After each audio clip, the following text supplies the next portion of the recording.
we doing so far, Joey? We're doing good. It's your first day milling logs. I'm feeling good. Good experience. Positive. Having a great time. What did we do wrong? Nothing. We've never done anything wrong. Well, I know, we're just busy winning. Just being winners. Yeah, we're just major key. Just hard winning. Oh God, we gotta pick up wood. Oh God, we gotta pick up. This is not the first time I've worked with a sawmill, but I will admit this is the first time that I've worked setting up, operating, and learning about a sawmill from somebody with a level of expertise much higher than mine.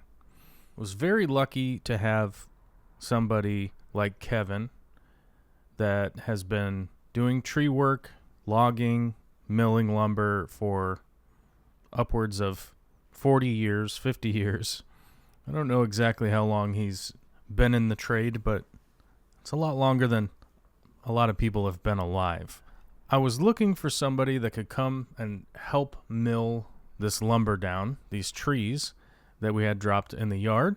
And a friend of mine mentioned, hey, my father-in-law has a mill and he loves milling lumber. It's like his favorite thing to do. So we worked out a day and a half that he could come up and we could mill some lumber. I hired Joey to come help out for one of the days so that we'd have extra hands to help move stuff around and basically just load, unload, as the process is essentially loading up logs and then carrying the cut logs, disposing of the sawdust, hauling off all of the bark and stuff like that, and getting things into piles, getting things cut up. All of the cut ends from the bark went into a pile out front where I sawed them up into firewood size. It seemed to be the best thing to do with all of the bark end cuts, was to saw them up and leave them as a pile for firewood. And as a matter of fact, they disappeared within an hour, maybe sooner. In the area that I live in, people will pull off and pick up firewood if you have a free sign on it. I don't even think people care about the type of firewood. But they will pull off and pick up free wood and burn it to keep their house warm or whatever they do with it. I'm not 100% sure. If you're somebody who's looking for a mill, I would say that this Woodland Mills mill that Kevin has, as far as the cost, ease of use, and the ability that it has, I believe these things cost about $7,500. It's a small trailer. You do have to assemble the whole thing. They apparently send it to you in a flat pack. But I can say from using this with Kevin, I've since used it with him on other occasions. This mill, for the cost, is the best thing I've seen in a long time. I think there are people copying the Woodland Mills design now, which is a kind of a testimony to how good the design actually is, in my opinion. Very easy to register, very easy to put together, very easy to use. And I'm saying from in the past where I've been places where people had to pull their mill out and we needed a front end loader to get it out of the back of a truck, then to put it up on a flat pad to move everything around by hand. This thing being a single trailer situation, it's not the lightest weight thing that you've ever tried to move around, but it certainly isn't the heaviest thing either. Kevin and I are able to grab the tongue of this, just two people, and walk this thing around and put it exactly where it needs to be. All of the parts make sense on it, and it's like I said, it's quite easy to use. I was very impressed by it, and I think that if I ever do buy a mill, I think this is going to be the first place I go. This is not a sponsored video. I'm just explaining some of the experience that I had with the Woodland Mills mill. It's just that good. Throughout the day, we cut a lot of different cuts from these logs. We actually had 5 Douglas fir and 1 hemlock was in there, unbeknownst to me at the time of getting these trees cut down. One of them was a hemlock. I didn't look at it that closely, but We had 2 types of wood, mostly Douglas fir, which in my opinion is one of the top 2 framing lumber in the world. I think yellow pine would be the other one. It might be tied with. But since yellow pine is geographically so much further from where I live, Douglas fir is going to be number 1 because it's growing out in the backyard. A lot of the things that we cut were large beams, things that are expensive to buy at the lumber yard. Siding. We cut a bunch of siding. We cut lots of stacks of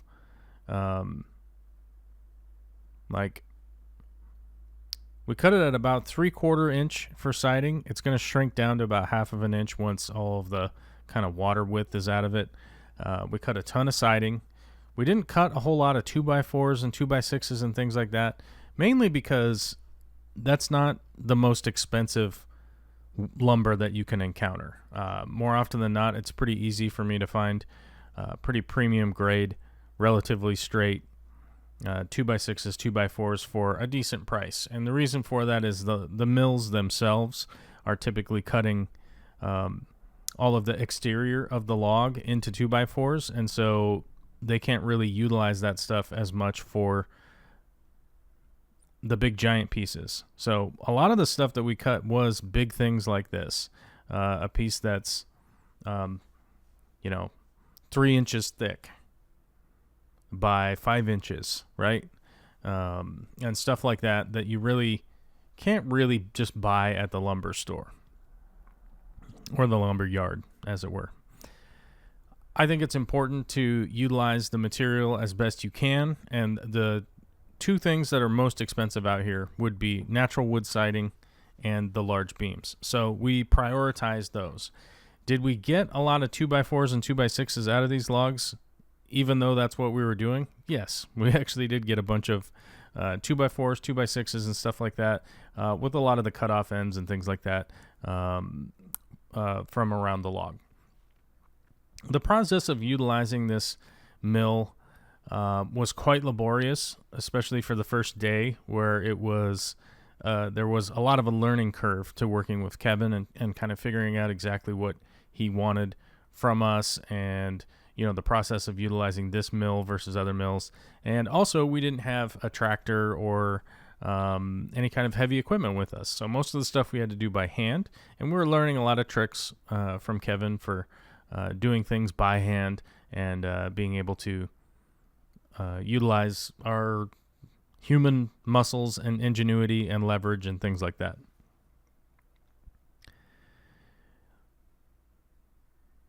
One big thing that I think people would find surprising, but it's probably just because it's surprising because you probably just don't think about it. The amount of sawdust that comes off of the mill realistically becomes a big part of the job. The massive piles of sawdust that accumulate on one side of the saw will pile up throughout the day, and eventually you can't even walk over there if you aren't cleaning it up. So mitigating the sawdust really is a big part of the job, and if you're helping somebody with a sawmill, get ready with a snow shovel and somewhere to put the sawdust. Luckily, we have a giant compost pile of material from cutting these trees down that we were able to add that sawdust to that compost pile, and since then it has been a healthy addition to some other projects around the yard. So I didn't dispose of any of it. I'm just sending it back to the earth where it came from, and eventually it'll be a big boon to our garden and whatnot. Some folks will ask about the firewood aspect. We did end up with some firewood, though I did actually utilize some of the wood from these trees to build a place to put the firewood. A lot of the logs that were too big for the mill are what ended up actually being the majority of the firewood that we saved for ourselves. Okay, we're on, what is this, day 2 of milling? Day 2 of milling. Day 4 of the trees came down. As you can see, we have tree logs. We have this one This one right here is bigger than we said it should be. So that thing is supposed to be cut into firewood. They didn't do it. It's just leaning against the fence. So we'll have to figure out what to do with that. I'm probably just gonna have to saw it up with a chainsaw. As you can see, we have milled a bunch of lumber. I'll go through and detail that in a little bit, but I wanted to point out right here, this is my one-man moving technique. You put a strap around that, and then your 5-inch slab that's 12 feet long has wheels, and then once it has wheels, you can move it around as one human being. Yesterday, people were worried that we were going to damage my straps, and I told them, I don't care. I work by myself all the time. That's my extra hand. So if the straps get ruined, I don't care. So we're moving right along. We actually have a ton of stuff. We have a ton of stuff done. Today's kind of the last day, sort of half day of milling. We're trying to mill whatever we can before the end of the day. And we're just gonna continue slugging along. I'm gonna make a little more detailed video of what's going on here in the backyard. Obviously there are more logs here to deal with, so I'm gonna try to convince Kevin to come back out. Maybe, I don't know, but he's been invaluable.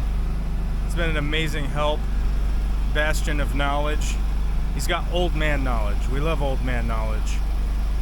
We all love old man knowledge. It's just, but I got a lot of stuff to do, so we're gonna keep going. Right now we're cutting all the 2x6s for the future greenhouse that will go right where these little trees are. The greenhouse is gonna go right there. The fish room is in that building right there, and it's going to feed out into the greenhouse. We have a temporary fence and a temporary carport back here. The carport is going to go over top of the lumber just to keep rain off of it, to allow it to dry over the next however long it takes to dry. I'll have to test it. A lot of the stuff I'm going to be able to build with pretty wet lumber. It's not going to be that big of a deal, because we're going to build the new chicken coop that goes back there and the run that goes back there. So all good times. Okay, let's go back to doing whatever. To be frank, my experience of working with Kevin and spending time milling, I can say that realistically, for me, I would not be opposed to being somebody who runs a sawmill professionally often. I really enjoy this work. I really enjoyed milling wood and creating wood and stacking wood and doing all of the stuff along with it. Unfortunately, these days, as far as the professional side of things go, most things are automated now. The mills, I've even talked to people at the mills, and most of the work there is operating front-end loaders, loading trucks, and just sort of managing the piles. Most of the stuff is all automated now. It has sparked and inspired some ideas of possibly getting into this profession.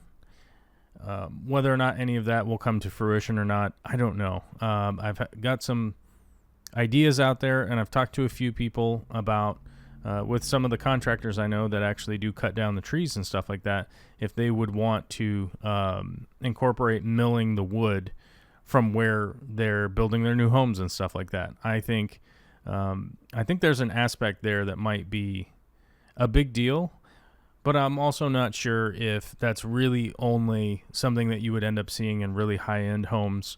Although, realistically, when we're talking about business, generally, if you can cater to high-end people, there's a lot more budget there, and it might be something that's viable. I don't know. But if you're in an area where this might be applicable to you, these thoughts have come across to me. This is very enjoyable work, and I, under the right circumstances, I might be inclined to just be doing this all the time. Thanks for stopping by. If you want to see more content, whether it be DIY building, whether it be cutting down trees, whether it be digging holes in the ground, or setting up fancy aquascaped fish tanks. Check out our Patreon if you can. At the very least, hit the like, hit the subscribe, share this out with somebody, or you can become a YouTube member right here so you don't even have to leave. I appreciate this people that have been sponsoring this channel. It's unbelievable. I looked at some of the information. I've had some people supporting this channel for 6 years now. So I don't know how to express my gratitude in a way that doesn't sound like I'm pandering or even making a sale. But thank you very much to everybody for watching, and I hope to see you on the next one.